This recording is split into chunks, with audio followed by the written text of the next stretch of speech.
Salve, salve pessoas, salve, salve Brasil. Professor Lucas num assunto delicado. Qual é? Leis da termodinâmica, tá bom? Eu vou dividir essa aula em várias partes. A princípio, essa aula está enunciando os enunciados da lei da termodinâmica, tá bom? Então a gente vai só explicar mais qualitativamente esses enunciados. Então vamos lá. Primeiro, o que são as leis da termodinâmica? São as leis que obedecem um dado sistema termodinâmico. Agora, o que é um sistema termodinâmico? Um sistema termodinâmico é um ente que troca calor e trabalho, certo? Então vamos lá. O que é calor? Calor é transferência de energia e trabalho também é transferência de energia. No entanto, trabalho é transferência de energia através de uma força. Então, por exemplo, se a gente considera um certo gás preso a um recipiente com um determinado êmbolo móvel, gente, isso aqui é uma aplicação. No fundo, qualquer coisa que troca energia pode ser considerado um sistema termodinâmico, tá bom? Então, o nosso sistema biológico pode ser considerado um sistema termodinâmico. O planeta Terra pode ser considerado um sistema termodinâmico. De novo, tudo que envolve troca de calor é um sistema termodinâmico. No caso, eu vou dar ênfase aqui em gases, que é a maior parte das nossas aplicações aqui na física e na engenharia, tá? Então imagine esse gás contido em um recipiente preso por um êmbolo móvel. Se você fornece calor a esse gás, ele aumenta a sua temperatura. Melhor, ele está variando a sua temperatura. Tá bom? Nós dizemos quando tem um aumento ou variação de temperatura, eu digo que eu tenho variação da sua energia interna.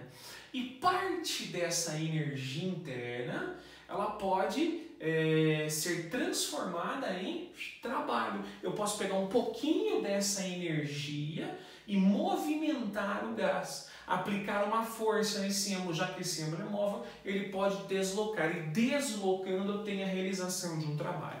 Entenderam mais ou menos uma das aplicações da lei da termodinâmica? Então, vamos dizer assim, para obedecer às regras matemáticas, que afinal de contas nós físicos utilizamos a matemática como base da nossa teoria, eu posso enunciar algumas leis.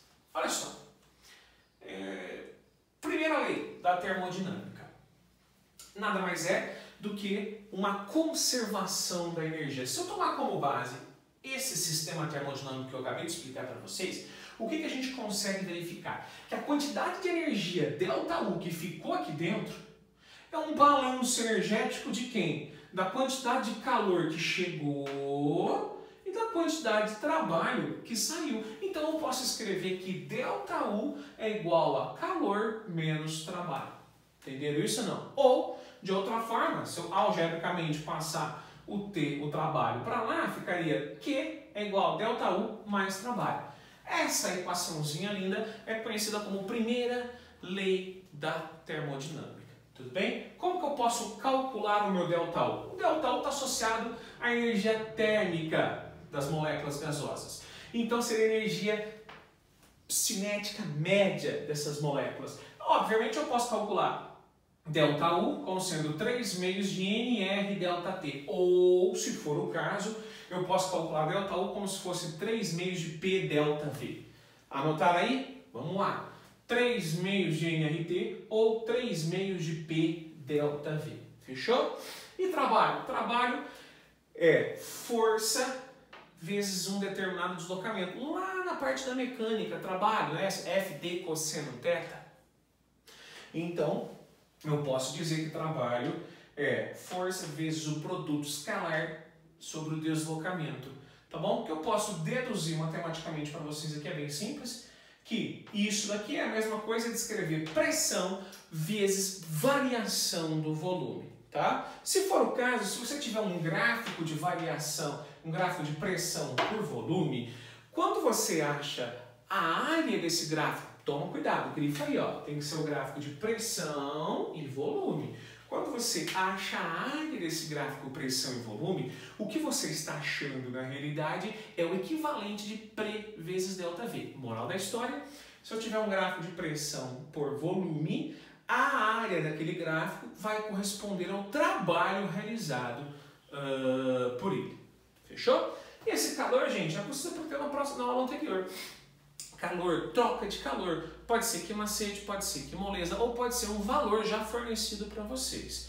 Entenderam isso ou não? Lembrando que essas 3 unidades são unidades de energia. Então, no sistema internacional, a gente tem que usar todo mundo em joule, tá? Mas pode ser que apareça, vocês viram também em calorias. Mas no sistema internacional, a unidade de todas essas grandezas é a unidade joule, J.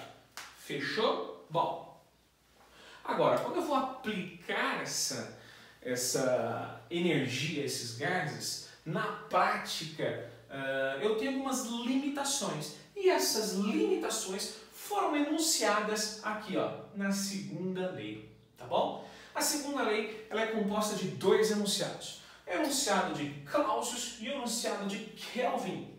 Clausius falou o seguinte, que é impossível um sistema transferir energia da fonte fria para a fonte quente. Só é possível se o sistema for forçado, tá?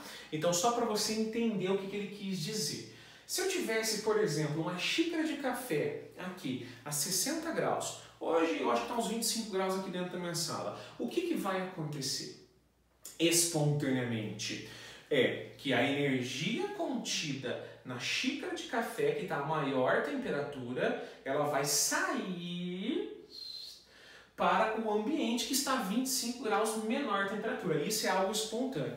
Pode acontecer o contrário, eu posso passar esse calor, essa energia da temperatura da sala, que é 25, para o café, tornando assim a sala mais fria e o café mais quente? Pode? Pode, mas porém tem que ser um sistema forçado, tá bom? Esse sistema forçado nós chamamos de máquinas frias. Sistemas espontâneos nós chamamos de máquinas quentes, certinho?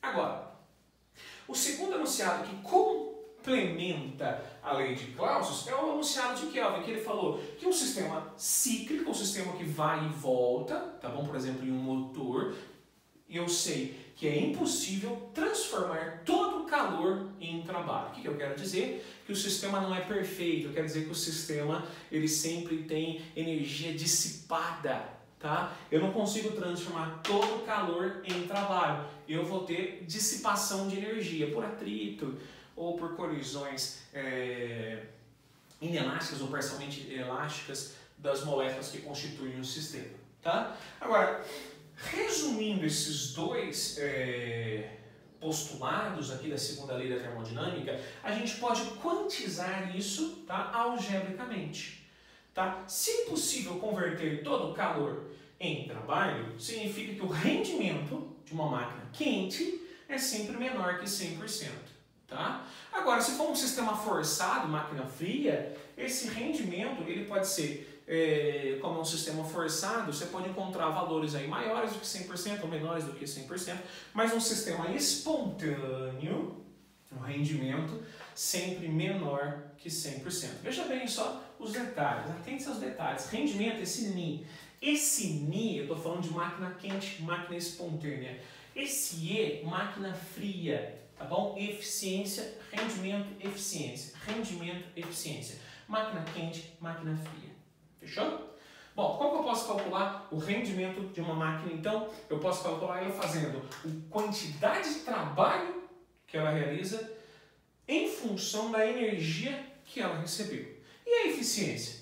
A eficiência vai ser a quantidade de calor que ela está jogando fora sobre a quantidade de trabalho fornecido para o sistema. Lembrando que esse Q2 é a fonte fria e o Q1 nós chamamos de fonte quente, tá bom? Q1 fonte quente, Q2 fonte fria. Eu sei que é muita informação nessa parte aqui da segunda lei da termodinâmica, mas eu vou passar isso mais detalhado para vocês nos próximos vídeos. Aguenta um pouquinho aí, tá bom? Bom, agora, tendo em vista esses 2 enunciados, como é impossível, vamos dizer assim, organizar esse sistema, só para vocês entenderem o que eu estou querendo dizer. Ó, quando eu coloco um corpo quente aqui na sala, ele não tende a permanecer em equilíbrio térmico com o ambiente. Olha só como que a gente sabe disso. A gente sabe pela lei zero da termodinâmica. Ela é chamada de lei zero da termodinâmica porque ela foi enunciada após essas duas leis, tá bom? No fundo, para complementar realmente a segunda lei. A lei zero fala que se dois corpos estão em equilíbrio térmico com um terceiro, então estes dois estão em equilíbrio térmico entre si. E equilíbrio térmico significa mesma temperatura média. Eu quero dizer o seguinte, se eu pegar, por exemplo, um corpo bem quente, deixar aqui nessa sala, o que vai acontecer? Espontaneamente ele vai perder temperatura, vai perder energia até ficar com a mesma temperatura média, certo? Isso causa um grau de desordem das moléculas que constituem esse sistema.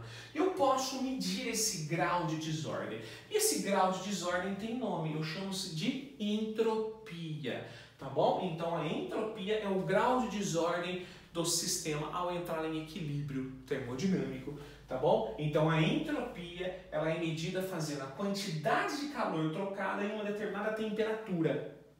Quantidade de calor trocada em uma determinada temperatura. Ela mede, a entropia, o grau de desordem de um sistema. Fiquem tranquilos que eu vou explicar detalhadamente rendimento, eficiência e entropia para vocês nas próximas aulas. Dentro disso aqui também eu tenho algumas máquinas, por exemplo, ciclo de Otto, ciclo de Carnot e assim por diante. Então, nesse foco da aula de hoje, é só a apresentação desses enunciados, tá? Então, para a gente fechar com chave de ouro, vamos lá, vem comigo, ó, vamos fazer um resumão.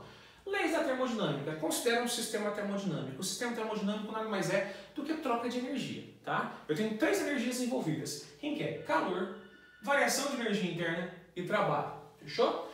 Então, variação de energia interna, se eu fosse equilibrar isso, seria calor menos trabalho, equilíbrio termodinâmico, se eu fosse fazer o balanço energético. Tome cuidado que os enunciados podem aparecer esses nomes, isotérmico, isométrico, isobárico e adiabático. Isotérmico, mesma temperatura, significa ΔU igual a zero. Isométrico, mesmo volume, significa trabalho igual a zero. Adiabático significa sem troca de calor, uma transformação rápida, então o Q é igual a zero. Você vai usar essas definições ao aplicar aqui na primeira lei da termodinâmica, tá bom? Agora, se for um sistema isobárico, significa que a pressão é constante. Se a pressão é constante, nada vai mudar aqui, tá bom? Agora, as limitações para a aplicação dessa lei da termodinâmica estão nos dois enunciados da segunda lei da termodinâmica, certo? Que basicamente é o seguinte: o calor sempre flui do corpo de maior para o de menor temperatura e é impossível converter todo esse calor em trabalho, tá bom? É basicamente isso, segundo o enunciado da termodinâmica, porém eu posso quantizar essas definições que a gente vai verificar nas próximas aulas. Fechou? Então, até lá!